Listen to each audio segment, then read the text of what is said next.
What's up, everyone? Today we're going to have a look at se constructions or construcciones con se, and so we're going to use se along with the verb. And as you can see here, we're going to talk about the passive se, and then we're going to talk about the impersonal se, and both are going to use se with a verb. And so I'll explain a bit more what that means once we get into it. But underneath the umbrella of se constructions, we have, like I said, the passive voice and then the impersonal se. And so I'm going to differentiate between the two as we walk through here. And then I'm going to sort of blend them in together for a final activity that we'll all do. And so I'm going to start over here actually with the impersonal se.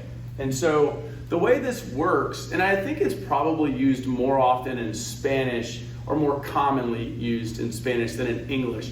And so it's really your translation one, right? Like one would do this or one would do that. And so again, keep in mind this is impersonal. So we're taking out the person. And so we'll talk more about that when we get to the passive voice, when we look at passive versus active, right? And so nevertheless, the se constructions are going to allow you to sort of take out the person, right? In other words, you wouldn't say, I speak Spanish, you would say Spanish is spoken here. And so we'll talk about that over here. But again, as far as the impersonal se is concerned, you're looking at one. And so in other words, you don't say I or you or anything like that. And so again, let's walk through this. When we construct impersonal se constructions, we're only concerned with third person singular. And I'm going to show you some examples to highlight that in a second. And then what you'll also find is really there's no noun there. And that's those are two things that's going to differentiate it between the impersonal se and say the passive se over here. Whereas, as you'll notice, you have se, you have the verb, and then you have a direct object noun. I put noun there, but right here you can see direct object. And so, in a sense, the verb is going to wrap itself around it in that it will have to agree with the direct object. It's not going to be concerned with the subject because it's not going to exist. And so we're going to talk about that here in a minute as well. But let me walk you through some of these examples. The first one we have here is se puede nadar en este lago. Can one swim in this lake? That's really what you're asking in Spanish. And this is your construction right here. Notice you have se and then you have puede, right? And it's in the third person singular. So that's se puede. Can one swim in this lake? Se puede nadar en este lago. And notice it's not followed by a noun, but rather a verb. So is it okay to swim in this lake? And so again, you're asking somewhat general questions. You're not saying, can I swim in this lake? You're asking, can one swim in the lake? Now you could be implying yourself, but it's a more impersonal way of using poder, for example, in this case. And so the next one here is se duerme bien con una buena cama. One sleeps well with a good bed. Now, of course, if you wanted to make it personal as opposed to impersonal, you would say, I sleep well on my nice bed, right? You could say that. Duermo bien en mi buena cama. Or tengo una buena cama. I have a nice bed, right? You can use that. That's personal. So impersonal is saying one sleeps well, right? And so the way we construct that, again, is using se. That's why it's called se constructions, of course, right? If you notice, you're gonna see se throughout on both sides. And so you would use se, and then we would use the third person singular of the verb dormir, to sleep, right? To say one sleeps well, and with bien meaning well. So one sleeps well con una buena cama. One sleeps well, again, with a good bed. And so moving right along, we have here, se prohíbe fumar en el avión. It is prohibited, or one is prohibited, or it is prohibited, however you want to translate that, right? It is prohibited to smoke on the plane. Se prohíbe fumar en el avión, right? So it is prohibited to smoke on the plane. It's not saying you are prohibited to smoke, I am prohibited to smoke. It is just a general one is prohibited to smoke on the plane. And so, again, so that's another example. And notice, of course, third person singular, and then we have here an infinitive fumar, right? And then the last one, No se permite entrar en esa propiedad. No se permite, right? Again, we have se, and then we have our third person here, minding our rule of only third person. So, no se permite entrar en esa propiedad. One is not permitted to enter in that property or on that property, right? And so, you, instead of saying you are not permitted, or I am not permitted, or we are not permitted, which is totally fine as well, right? That's okay. That's personal, right? That's attaching a subject, right? So, I. Right, or you, right? That's what makes it personal. So impersonal pulls the person away and just makes it very general. And so again, just to reiterate, that's what say in this third person is doing. It's saying one is not permitted, right? Which of course we know would be a general you, right? If you're reading that sign. And so, but again, this is how the impersonal say works. And but I want to move us over to the passive say, and I think we're going to use green here. Let's use a green marker. And so before I get into the passive say, and I know I did it a little bit right here, but I'd like to address this idea of, well, in this case, I was referring to personal versus impersonal. But in this case, when we talk about the passive voice, I just want to give some examples of what active voice is, right? And so active voice is really what, you know, we've been learning somewhat all along, right? That's saying, yo hablo español, I speak Spanish. Tú hablas español, right? Or el restaurante, I'm just going to use a variation of this. El restaurante sirve langosta hoy. The restaurant serves lobster today, right? As opposed to saying lobster is served, right? And that's the difference between passive and active. Active is you have a subject and then subject-verb agreement. So you would have yo hablo español, I speak Spanish, as opposed to saying Spanish is spoken, right? And so that would be se habla español. And we're going to talk about that. But I just wanted to sort of create or clarify what the difference between active voice and passive voice is.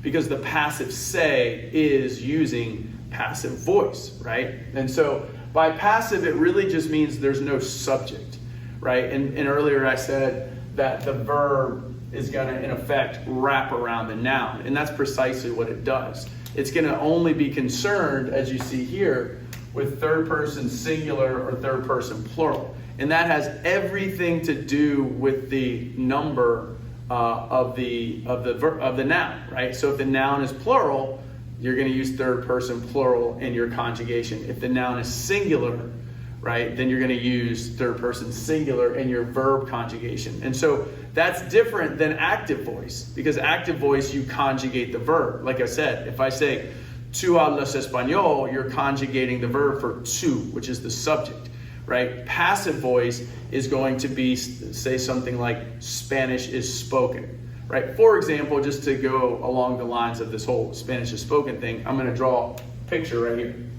So many of you have probably walked into a store, right? And you see hanging on the sign, it says, se habla español.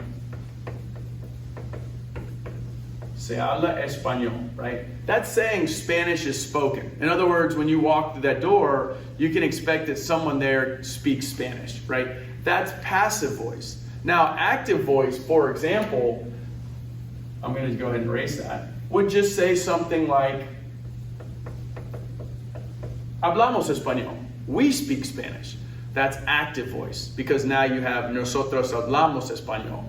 So you have a subject-verb agreement, as opposed to se habla español, and I'll write that back up here. Se habla español. That habla is third person singular, because español is singular, a singular noun. And so that's what I mean by wrapping around it. And so let's walk through some examples, and I'll continue to highlight what I'm talking about. And by the time we get done, it'll make sense, and then we'll take care of some sample sentences. I'm going to use blue now. And so our first one, of course, sort of segues from this to this, and it's just more of that. And so we have say, of course. Again, just to reiterate, you will always keep say in there when we talk about say constructions. Like, it can't be a say construction without the word say, right? Now, you all have seen that word before. as a reflexive pronoun. You've seen it when we did double object pronouns. If you don't remember, watch the videos, of course. But you've seen it as a double object pronoun where lay and lace in a double object pronoun will change to say. So we're talking about that same word, right? Just used in a different way. That's all. But the word itself, it's the same word. It's the same spelling, let's say. And so again, you're going to use say. And then in this case, we have se habla español en esta clase. Spanish is spoken in this class, right? And so we have third person singular español. That's why we have third person singular habla. And of course, it's accompanied by se, right? So se habla español en esta clase. Now that, again, to reiterate, is saying Spanish is spoken in this class. Passive voice. Active voice would say something like, or sound something like, yo hablo español en esta clase, or nosotros hablamos español en esta clase. That would be active voice, right? And so hopefully by now you're getting the point. And so moving right along here, hoy, today, se sirve langosta. Today, lobster is served, right? Again, passive voice. Hoy se sirve langosta. With langosta being third person plural, right? It's not langostas, or third person singular, I'm sorry. If it were langostas with an S, that would be third person plural. So because it's third person singular, right? Because it's a singular noun, let's say, that's probably a better way to phrase that. Because this is a singular noun, this is going to be third person singular. They're going to agree with one another. And of course, we have se here as well. And so we have se sirve langosta. Again, langosta singular, so sirve must be singular, not plural, right? So hoy se sirve langosta is today lobster is served, passive voice. Active voice would sound like hoy el restaurante sirve langosta, or if I'm serving it, hoy yo sirvo langosta. Active voice, right? And so moving along, we have here, se necesitan tres expertos para el proyecto. 3 experts are needed for the project, right? And so you have se, of course, it's going to be there. And then necesitan, right? Plural, because why? Well, because we need 3 experts. We don't need one, we need more than one. So that's plural, right? And so se necesitan 3 expertos para el proyecto. Now, that's passive voice. Active voice would be something like, they need 3 experts. Necesitan a 3 expertos para el proyecto. Or, yo necesito a 3 expertos para el proyecto. That's me saying I need. Active voice. But again, we're focusing here on passive voice. So we use, with, of course, the passive se. We're going to use se. It's going to be necesitan, which is plural, because, again, what we need or what is needed is plural. Se necesitan 3 expertos para el proyecto. Moving along, these are kind of hidden in here. I'm going to change up markers. We're going to use black. So, se busca profesor de español. Se busca, I'm right here. Se busca profesor de español. So a Spanish professor is being looked for, basically is what you're saying. And so again, we have busca because we only need one Spanish professor, profesor de español. It's not profesores de español. That would be, se buscan profesores de español. You have to make it all plural, right? Because this would be plural, and then this would have to be third person plural. But it's not. And so we have se, of course, busca, third person singular, because our noun, our direct object is it's singular. Profesor de español. So again, passive voice. Active voice would be the university is looking for a Spanish professor. La universidad busca un profesor de español. That's active, right? But again, we're worried about passive voice here in the passive se. So we have se, busca profesor de español. Third person singular verb conjugation because of a singular noun. So the last one we have here, and then we'll get to some practice, I'm going to mix it up. I'm going to use, I think I'm going to use the purple marker actually. We have se venden carros y camionetas. So cars and trucks are sold, right? Or sorry, yeah, are sold. We're going to put aquí just for fun because they're sold here, right? So se venden carros y camionetas aquí. So here, cars and trucks are sold is basically what you're saying. Again, that's passive voice as opposed to active voice saying, I sell cars and trucks. Yo vendo carros y camionetas. That's active voice. Or they, ellos venden carros y camionetas. That's, again, active voice. Passive voice, and the passive say. We're going to keep say in there, of course. And then we have venden, because this is going to be third person plural, because this is, these are plural nouns, essentially, right? And so, se venden, again, just to reiterate, it's agreeing with that noun, right? It's not saying I sell, right? So it's agreeing with this noun. So, se venden carros y camionetas aquí, right? Say se venden, right? If it were car is sold here, which sounds a little odd, but whatever, right? It would be se vende carro aquí, right? Or for those of you who travel the Spanish-speaking world, you might actually see, for example, if a single car is for sale, right? A car is for sale, like on the back of a car, for example, you actually would see SV, which is short for se vende. In other words, that car is saying it's for sale, right? And so that would be se vende, right? That's what the SV stands for. And so, again, an individual car and that owner selling that car could say, you know, for example, in English, you see the sign for sale. In Spanish, that would be se vende.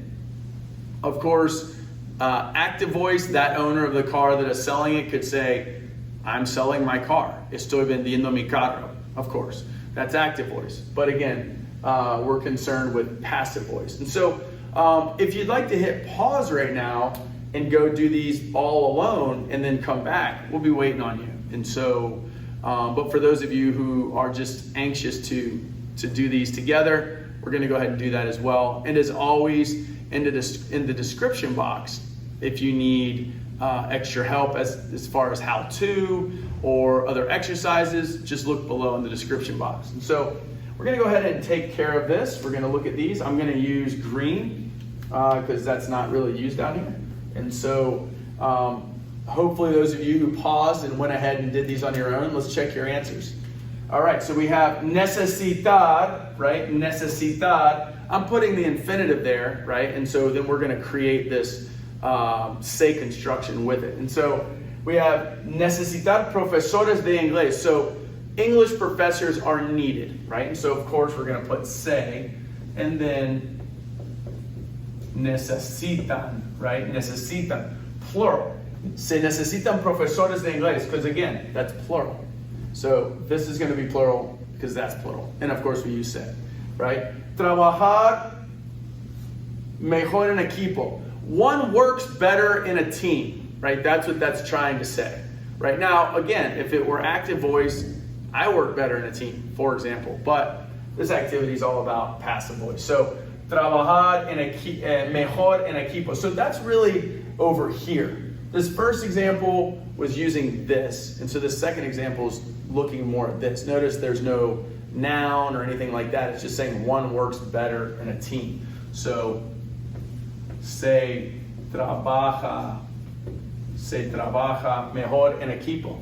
There you go, right? Number 3, can you smoke here, right? Or can one smoke here? That's what you're asking, right? Can one smoke here? Is it okay to smoke here? Right? And so again, we have our, and this is coming from this side of the board. And so we have se puede fumar aquí? Can one smoke here? Is this a smoking area basically? Right? That's what you're asking.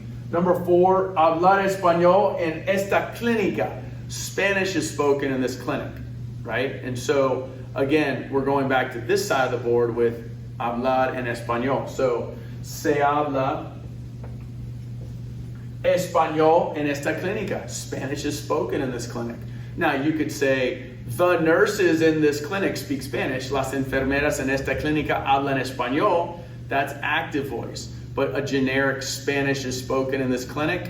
Se habla español en esta clínica, right? So hopefully at this point you got it, right? A mechanic, we're looking for a mechanic or searching for a mechanic, right? Mecánico being singular here, so we'll just do se busca, right? Singular here, singular there, right? And so se busca mecánico, right? Número 6, right here. El Año Nuevo is celebrated on the 1st of January. El Año Nuevo is celebrated, se celebra el primero de enero. By the way, this is just primero, right? That RO is the primero, right? That's what that one RO means, right? El Año Nuevo se celebra el primero de enero. So the new year is celebrated on the 1st of January, right? The new year is celebrated on the 1st of January, right? Just a very generic thing. So you could say, I celebrate the new year on the 1st of January, or we celebrate the new year on the 1st of January, or, as is our practice today, se celebra, right? Or el año nuevo se celebra el primero de enero, right? And again, so that's sort of saying one celebrates it. Número 7, carne asada tacos are served. You could say in this restaurant if you want to add on to that for some reason, but because we have plural here, so those tacos are being served, right?